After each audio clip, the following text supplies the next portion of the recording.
Et salut à tous, salut l'élite. Deuxième vidéo de la soirée, vraiment très rapide. Encore une fois pour vous parler de mon point de vue par rapport à la société dans laquelle on vit. Pour moi, ce qui se passe, c'est vraiment très semblable à comment on appelle ça, un test avec des rats de laboratoire, c'est-à-dire que les rats, c'est la population dans différentes cages en fait, dans différents pays. Et donc on va expérimenter dans chaque cage des choses différentes, c'est-à-dire que dans une cage on va laisser plus de liberté, dans d'autres cages on va au contraire enlever les libertés, les changer voilà, les lois en cours de route pour voir ce que ça peut faire. En gros, on va vraiment tester la population, tester des choses, des technologies sur les populations pour voir qu'est-ce que ça fait, tout simplement. Donc, c'est-à-dire que là, ça fait combien de temps, je sais pas moi, à peu près un peu moins de 10 ans qu'il y a la reconnaissance faciale qui est arrivée dans notre vie. Et donc là, on a, je pense que vraiment l'introduction par rapport à tout ça, parce qu'il y en a plein qui sont anti-reconnaissance faciale, mais qui, même moi je l'avoue, même moi j'utilise au final un smartphone avec des applications qui permettent justement notamment la reconnaissance faciale. Et même le téléphone en lui-même, c'est très effrayant. J'ai découvert ça récemment dans mon téléphone, c'est-à-dire que même dans la galerie photo, le téléphone arrive à reconnaître si la personne est joyeuse, si la personne n'est pas joyeuse. On peut même mettre des noms sur les visages et le téléphone va automatiquement voir, analyser, scanner tout ce qu'il y a dans le téléphone pour dire si, telle personne est sur telle et telle photo. Et ça, on peut le voir très facilement. Il suffit juste de mettre son téléphone. Après, il faut avoir un téléphone assez évolué. Les dernières versions d'Android, mais si vous en avez un, vous mettez en appareil photo et vous allez tout simplement voir des carrés qui vont être autour des visages, et donc ça prouve bien que le téléphone arrive à reconnaître un visage. Donc justement, je ferai des vidéos par rapport à ça parce que c'est une technologie qui m'intéresse énormément, et j'aimerais justement proposer des contre-mesures par rapport à ça pour être résilient face à ces nouvelles technologies, les comprendre et savoir un peu jouer avec ça. Et donc voilà, par exemple cette technologie-là, ça fait plus d'une dizaine d'années que les smartphones sont dans nos vies. Pendant très longtemps, moi j'ai été contre les smartphones. Parce que je sais pas, ça ne me plaisait pas. Et parce que je trouvais que c'était une perte de temps, que c'était un gadget, que c'était. Donc moi je suis vraiment resté très très longtemps sur les vieux téléphones à touche qui n'avaient pas Android, parce que je trouvais que c'était trop intrusif au niveau de la vie privée. Puis petit à petit, voilà, comme à peu près tout le monde, on a basculé sur les smartphones, mais comme quoi même des personnes qui veulent être résilients, je sais qu'il y en a plein qui vont me regarder, qui se prétendent résilients comme moi, au final on n'est pas tant résilient que ça, puisqu'au final on utilise Android, on a soit Facebook, soit Instagram, on se prend en photo ou on met notre gueule sur internet, enfin voilà. Et tout ça, à mon avis, c'est vraiment un test en fait. C'est pour voir si la population serait prête à se ficher elle-même grâce à des applications ludiques. C'est-à-dire que maintenant, voilà, je vois ma petite sœur est à fond là-dedans. C'est sa génération plus que la mienne. Moi, j'ai beaucoup plus de mal avec ça. Je trouve pas ça très attrayant. Enfin, voilà, je préfère prendre du temps à découvrir, je sais pas moi, à m'intéresser à la science, à plein de choses intéressantes, plutôt que de faire des photos sur des téléphones. Enfin bref, voilà. Aujourd'hui, on propose aux gens des applications qui permettent, par exemple, je sais pas moi, comment on peut dire ça, d'inverser des visages. Ah oui, c'est rigolo. C'est rigolo, sauf que derrière, ça veut dire qu'il y a quand même une application, une société qui utilise ta gueule, qui connaît ta gueule, qui sait qui tu es, qu'est-ce que tu fais, où tu vas, qu'est-ce que tu as mangé à midi, qu'est-ce que tu as commandé. Et c'est ça le risque. C'est-à-dire que là, en fait, c'est un peu sournois. C'est-à-dire que à l'époque, dès qu'on voulait nous ficher, c'était plus direct que ça. C'est-à-dire que on allait chez les gens, on voyait de quelle religion ils étaient, quel bord politique, etc. Aujourd'hui, c'est beaucoup plus sournois, c'est-à-dire qu'on demande aux gens, c'est les gens d'eux-mêmes qui vont donner les informations, qui vont jouer le jeu, entre parenthèses, de la reconnaissance faciale, des données personnelles, etc. Et c'est ça le risque, c'est ça vraiment ce qui est fourbe, c'est que voilà, vraiment on va proposer aux gens de le faire et les gens le font inconsciemment, sans se poser la question même de pourquoi est-ce qu'on me demande ça. Moi pendant très longtemps, même c'est ma vision des choses, c'est-à-dire que pour moi Internet, ça reste du virtuel. Et le souci c'est qu'aujourd'hui on est en train de connecter le monde réel à du virtuel. Et donc là on est en train de mélanger pour moi deux mondes qui ne devraient absolument pas se mélanger. Et c'est pour ça qu'aujourd'hui il y a autant de soucis, c'est pour ça qu'aujourd'hui il y a autant de jeunes qui ne savent plus faire la différence entre le vrai et le faux. Parce qu'ils sont tellement connectés à du virtuel qui est connecté à du réel qu'ils ne savent plus faire la différence entre les deux. Et pour moi, la technologie doit vraiment rester séparée de la vie réelle. Parce que là, ça va trop loin, c'est trop intrusif et les gens ne savent plus faire la distinction. Et je pense que tout d'abord, la première chose à faire, pour savoir qui on est, où on va, qu'est-ce qui se passe même, qu'est-ce qui se passe, il faut savoir prendre du recul. Il faut savoir s'observer. C'est quelque chose que je fais énormément sur moi-même, l'observation, ou même sur les autres. J'adore observer les gens, comprendre les mécanismes sociaux, humains, voilà, les petits trucs très subtils, mais qui permettent de savoir si la personne est à l'aise, mal à l'aise, etc. Enfin bref, c'est super important de savoir prendre du recul sur ce qui se passe. Prendre du recul, aujourd'hui, ce n'est plus tellement possible. Putain, j'ai failli me faire bouffer par un moustique tigre.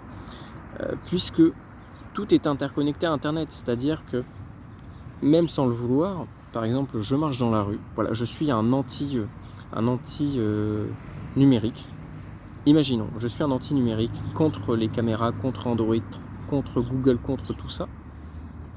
Et bien malgré le fait d'être contre tout ça, de ne pas avoir de smartphone, de ne pas avoir d'adresse mail, de compte Amazon, de compte YouTube, de compte tout ce que vous voulez, et ben dès que vous marchez dans la rue, des caméras vous observent, savent qui vous êtes, qu'est-ce que vous avez fait.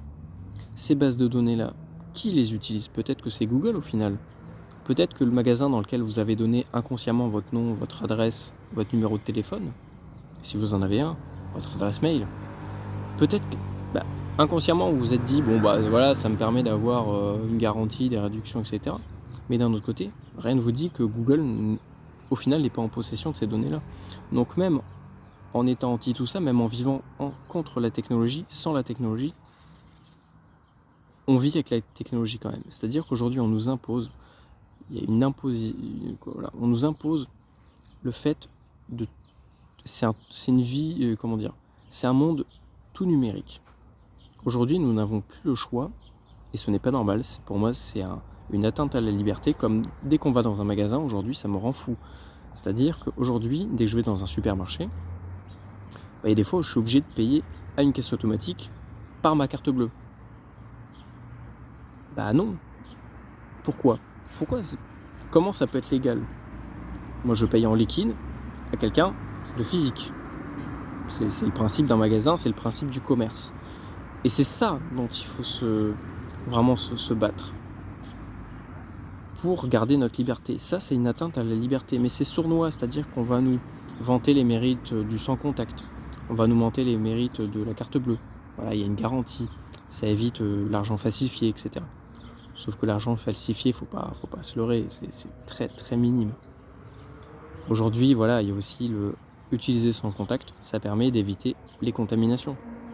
Et ça, c'est pareil, ça a été un gros prétexte pour ouvrir le premier supermarché qui ne prend plus de liquide, dans lesquels, au final, il n'y a plus beaucoup de caissiers, puisqu'au final, par exemple, on va imaginer, dans ma ville, je crois que c'est une caissière pour 10 machines automatisées. Ça veut dire qu'on a perdu 9 emplois.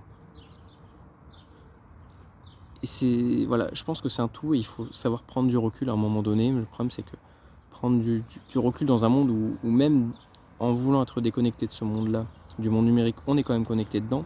C'est ça le gros risque aujourd'hui.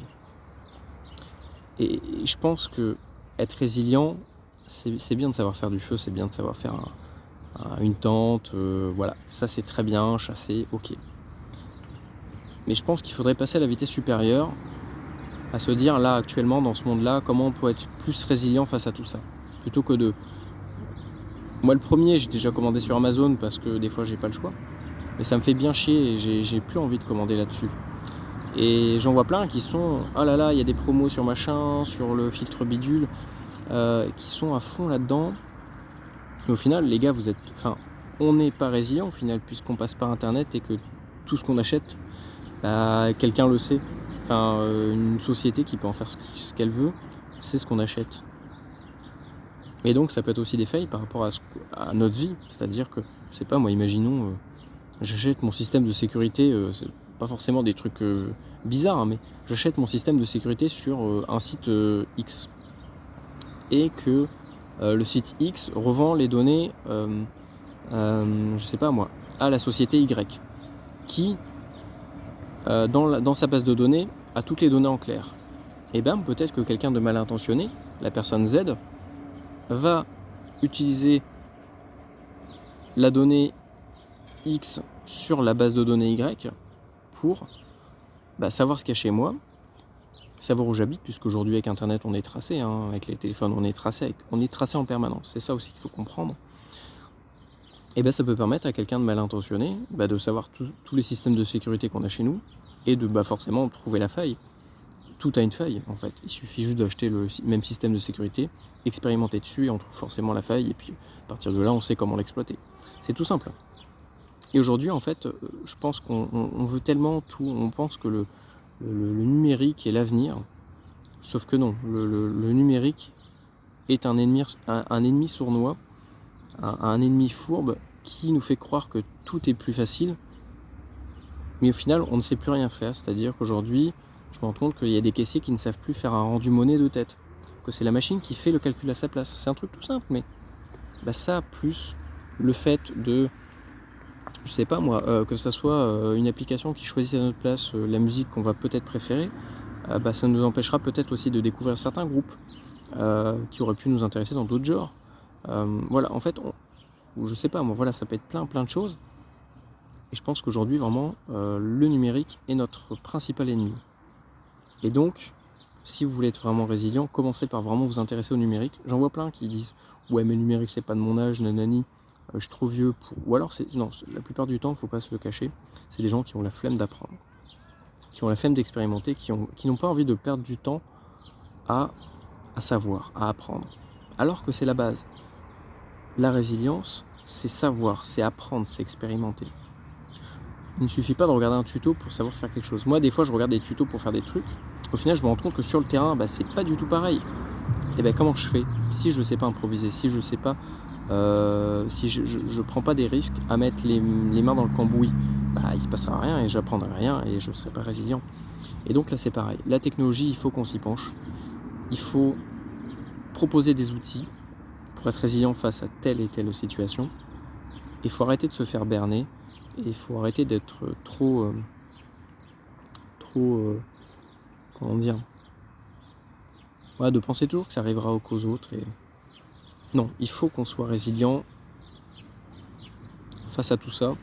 Et c'est comme ça qu'on arrivera tout d'abord à garder un minimum d'humanité. C'est pas forcément question d'être anti-système. Je ne suis pas quelqu'un d'anti-système.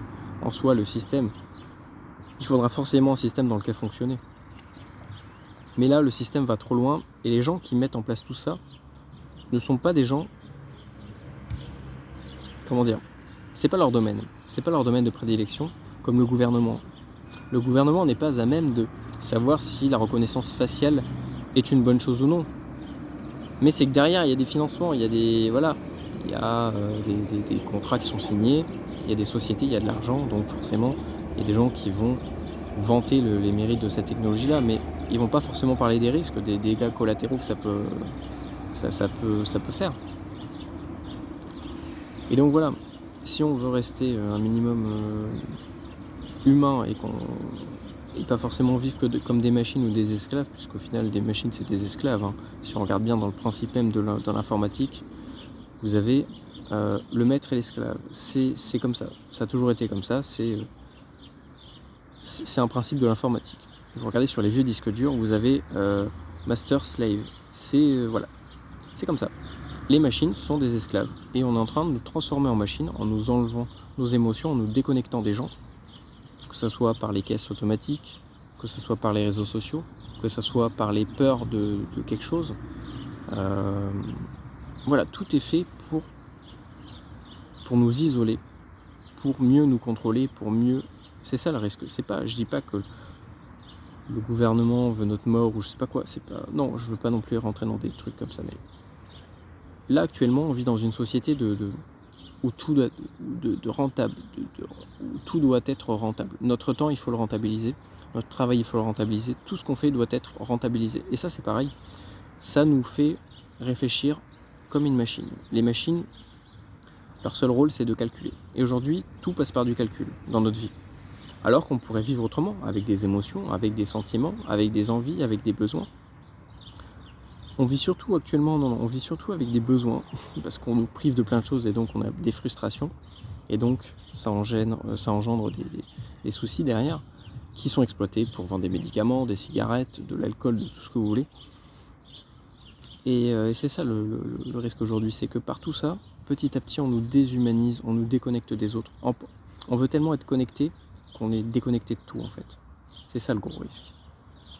Voilà, je pense que j'ai fait le tour un petit peu du truc. Désolé, c'était mon petit côté philosophe du soir. En tout cas, c'est des sujets vraiment qu'il faut approfondir. Je pense que notre approche ne doit pas rester qu'à un stade de préparation et voilà, j'ai mon matériel et c'est bon. Non, c'est... comment on appelle ça ? C'est une histoire d'introspection en fait. C'est vraiment, il faut se remettre en question en permanence, il faut... Comment dire ? Tout est interne en fait, c'est en nous.